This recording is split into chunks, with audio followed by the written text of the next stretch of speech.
Manatees belong to an order of marine mammals called the sirenians.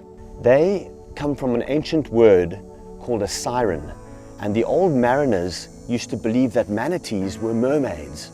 So the sirenians comes from that word sirens, and there are actually 4 species of sirenians worldwide.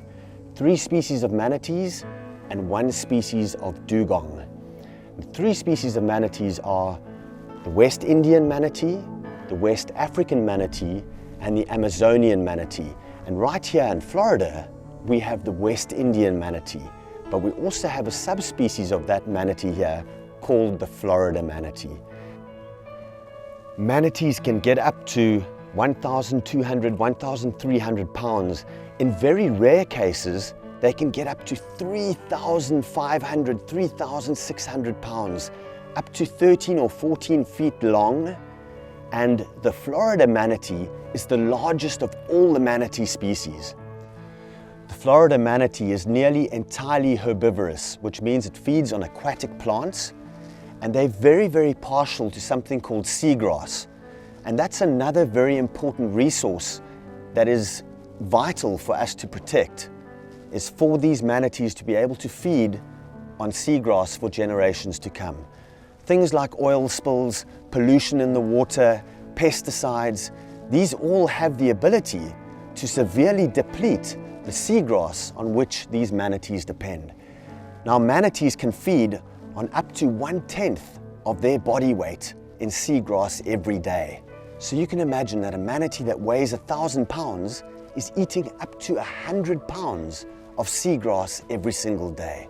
In some parts of the world today, they're actually still hunted and poached, which is really, really sad. But thankfully, places like Florida, places all over the world, manatees and dugongs are now very, very well protected. So we can hope that future generations can see manatees for many years to come.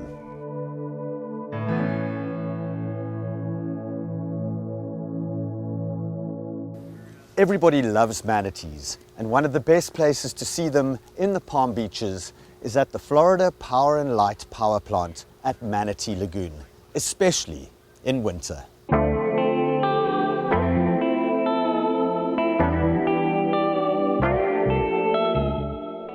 Manatee Lagoon is a free public facility where visitors can come meet manatees up close during the cold winter months, and at any other time of year enjoy our new exhibits, our educational information that we have inside, do fun programming, and basically enjoy themselves while they're learning about the Lake Worth Lagoon and the marine creatures that call this area home. Since manatee season began, we've been eagerly waiting for a lot of manatees to huddle at Manatee Lagoon, and it's finally happening with the cold snap that we've been seeing. All of the manatees are gathered here. This morning we had more than 52 congregated in our outflow, and this is such an exciting time for our visitors because typically during manatee season, if it's not cold, they'll come, they'll see a couple swim by, you know, one here and there, but having a reliable way to see them and come and know that at any given moment during your visit you're going to see dozens of manatees, that is so exciting for them. And just to hear the visitors' enthusiasm and the moms that come with their kids and see them get excited, their eyes light up, it's just so heartwarming. In particular, because 2021 was such a challenging year for the manatees, we believe that this is so important for especially young children to come and to meet them and to learn what the next generation can do to protect these creatures, to help them in the wild, to support them, to learn the steps that they can take to keep these mammals safe, to keep these waters pristine and clean. It's so important. We can all do something to help, and here at Manatee Lagoon, you can come find out what those steps are. You can come meet them. You can be inspired by them. There's nothing like meeting a manatee up close in person. The magic of meeting a manatee is something that children can remember forever, and that's why our mission here is education and awareness and inspiring the next generation to come learn about the marine mammals. So cool to show her the manatees and hopefully raise another generation saving the manatees.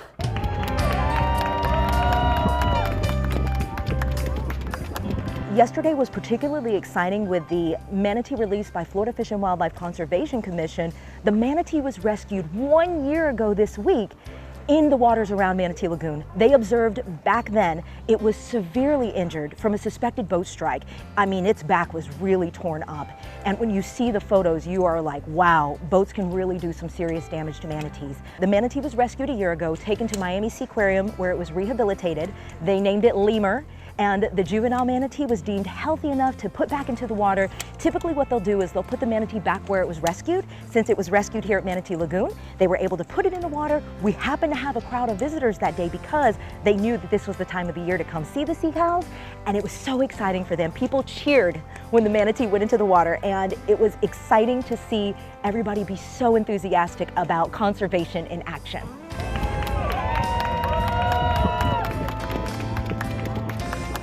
A couple of weeks ago, we had a rescue on site here, and what will happen is our staff will observe the manatees. We know the signs to look for to see if they're in distress, and we 2 weeks ago noticed a manatee that was in possible cold stress because it was breathing too frequently. You can see that typically manatees will do, every 2 to 3 minutes they'll come up, take a breath. That manatee was coming up like every 15 seconds. So our staff knew something was wrong. They immediately alerted FWC. FWC came, placed a net around it, and rescued it. What's happening today is we saw there was a manatee in distress that was swimming sideways, which is a potential boat strike. Sometimes if there's a punctured lung, its lungs will fill up with air and it can't dive down deep and it swims sideways. That's a problem because manatees need to be able to dive down to get to that seagrass on the bottom of the Lake Worth Lagoon.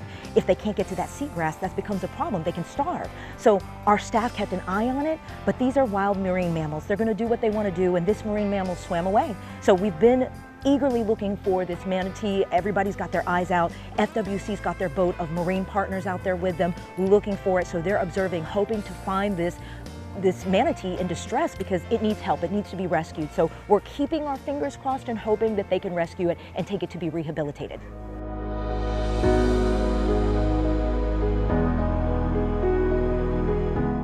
Our name is Manatee Lagoon. People come here and they love the manatees, they want to see them. But one thing we also know is that during the warmer months, we may not have manatees here. So we're always looking for ways to keep the people who come here engaged, to keep visitors excited, to inspire them at any time of year, whether a manatee's here or not. So what we did is this year, we've really tried to put in exhibits and new attractions, things that people can do, things that are enjoyable for kids. We have a new 3D augmented reality solar exhibit where kids can scan the QR code and meet Sunny the Junior Solar Tree under our solar trees out front. Within our facility, we have a new virtual visit, a new self-guided tour option where people can come at their own convenience at any time of the day. They can scan the QR codes on the signs, learn about ways to protect manatees, learn facts about manatees, learn about their biology, and the videos are fun. They're very high energy, sound effects, TikTok style, keep those young people engaged and learning as they're doing it. We like to call it infotainment because we know that in order to inspire future generations, you have to make them really care. You have to make them passionate about the subject material. And manatees, they're really charismatic megafauna. That's a fun scientific term. It's a way to say people love them. However, if you come during the summer and you don't see a manatee, this is a way that you can learn about them and still be inspired by them.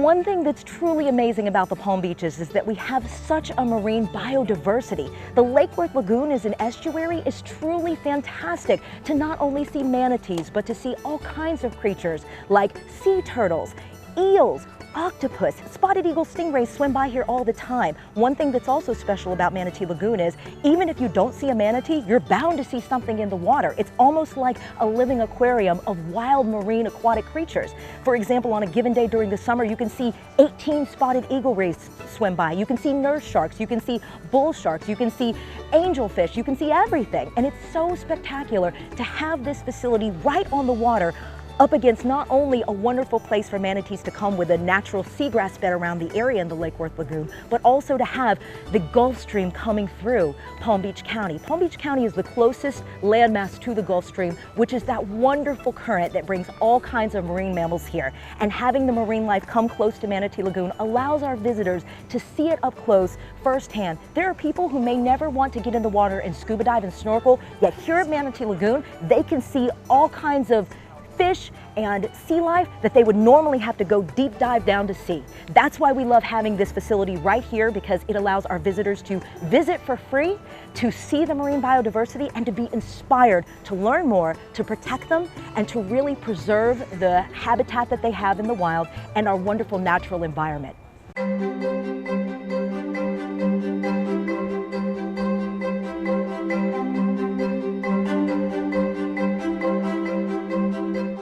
It's a really special thing to visit Manatee Lagoon, so we hope that you add it to your itinerary when you're in the Palm Beaches. We're in Riviera Beach and we're open 7 days a week during manatee season. I invite you to come, experience it for yourself. There's nothing like being here in person and having fun and learning about the environment. I think it's just so cool because you read about them and how endangered they are, and it's cool to see, especially on these cold days, that they come into these little lagoons for warmth, and everyone, all the tourists gets to see them in mass quantities. This is probably the most I've seen in one location, so it's really cool to see. We love manatees and we love the Palm Beaches.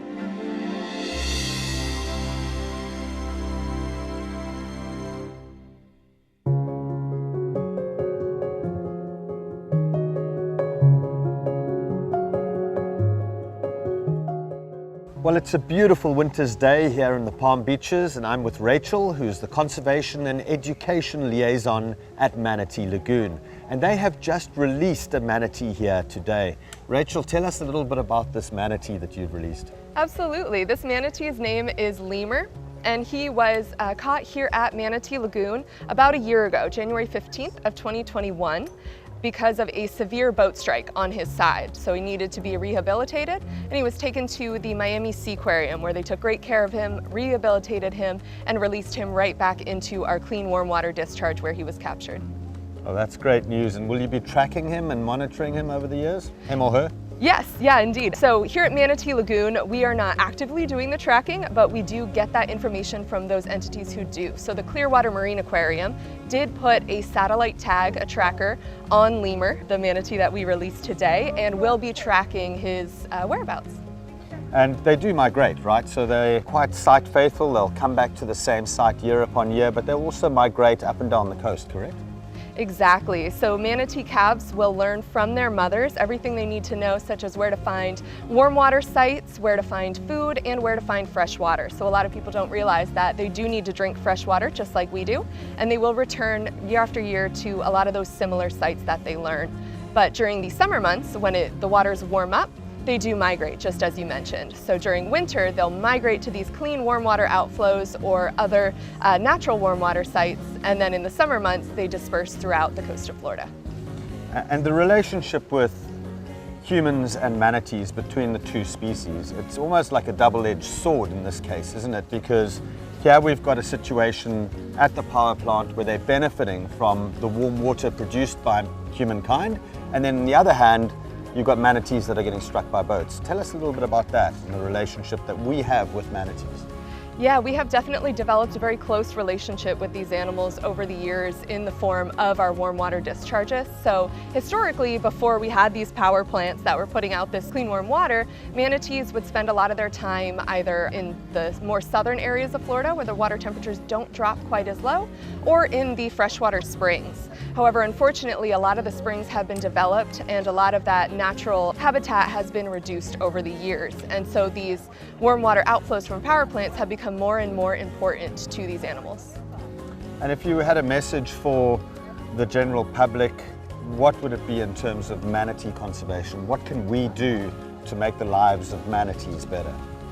Education is definitely a top one. So teach your friends all about manatees. Definitely make sure, if you're lucky enough to have a boat or be out there on the water enjoying the day, make sure you wear polarized sunglasses to help you see through the water more, and obey all of the speed limits and any signs out there. So make sure you go slow, take your time, watch out for manatees, and enjoy your time on the water.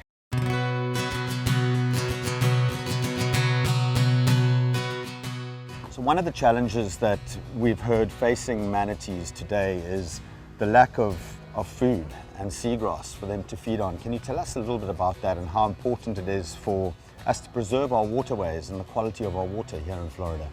Absolutely. So right now, one of the main threats facing the manatees, to the best of our knowledge, is the lack of seagrass. So manatees are herbivores, and their main food source is seagrass. They'll eat up to about 10% of their body weight every day. And here in the Lake Worth Lagoon, we're fortunate that we do still have a pretty healthy population of seagrasses. However, in the Indian River Lagoon just north of here, the seagrasses are not doing as well, so there's not as much food for the manatees. And in the winter months, such as right now, they may have to choose between traveling farther to find food or staying where they are to stay warm. So they're having a bit of a hard time right now. Well, it was great to see that release this morning, and how many people came to witness it was fantastic as well. Tell us a little bit about the challenges and what you guys went through actually releasing this manatee. Yeah, so to release the animal, of course, we bring it from the Miami Seaquarium where this particular individual was rehabilitated.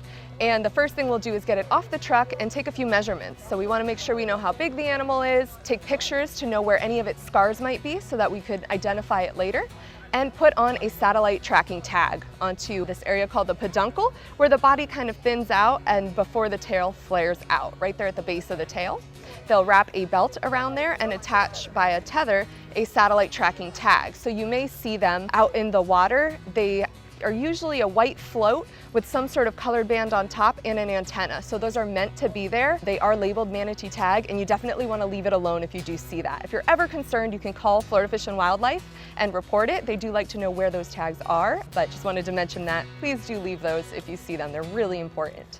So once we got that tracking tag on the manatee, we brought the manatee onto the boat, came over to the outflow area of Manatee Lagoon where the warm water was coming out, and released that manatee into the water. So probably the hardest part of the process is just moving this large animal. So manatees can weigh over 2,000 pounds. This particular individual was not that heavy, it was a juvenile, but the hardest part is trying to get it onto the boat and then off the boat at the end. It really is a beautiful winter's day here today in Palm Beach County, although it is a little bit chilly, and that in fact is one of the best times to come and see manatees here at Manatee Lagoon. When it is cold, these manatees will move up into the warmer water at the power plant. So what a fantastic day. Thank you for sharing your expertise with us, and good luck to Lima, the manatee that's been released. Thank you so much. If any of you watching are coming down to the Palm Beaches during winter, as so many people do, come down to Manatee Lagoon. It's a major part of the wild Palm Beaches.